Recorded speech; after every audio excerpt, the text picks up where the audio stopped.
previous session though, we were talking about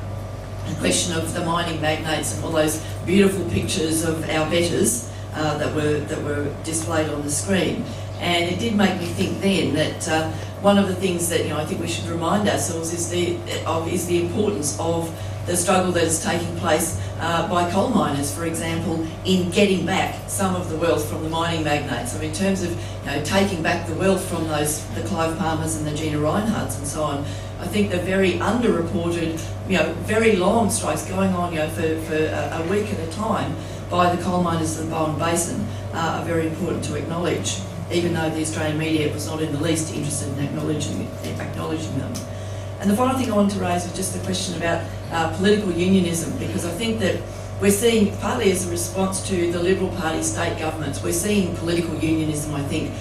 right now. One of the things that really inspired me out of the Grocon dispute, centred in Melbourne, was firstly to see a massive police assault on horses against a picket line and to see workers drive them back. Haven't seen that for far too long. But then in Brisbane, there were solidarity actions against Grocon on some of the sites there, and I was again really cheered to see the political dimension that was immediately brought into that struggle. As people walked off the job, there was a situation of sort of flying pickets, some workers going to other building sites, getting workers to come out, and then where did they go? They went to target the Queensland government. I think that all of the things that Campbell Newman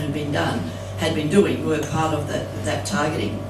And the final thing is, I think, in relation to all of this, the importance of breaking the law, ignoring the injunctions and so on. Comrades will probably be aware that the veteran union activist Bob Carnegie in Queensland, partly for his sterling role in a very long dispute going on about 8 weeks against Lend-Lease, the people that almost killed people on Broadway the other day because of their lack of safety at the UTS site, that this long struggle against Abbey Group at the Queensland Children's Hospital, which was a victory for the workers, saw at the end of it Bob Carnegie facing 54 charges of contempt because he wouldn't obey the bloody injunctions that said that unionists don't have the right to struggle. And I think that campaigning of we will break these laws if it means that if that's the only way we can exercise our right to strike, I think that's a marvellous example for the future.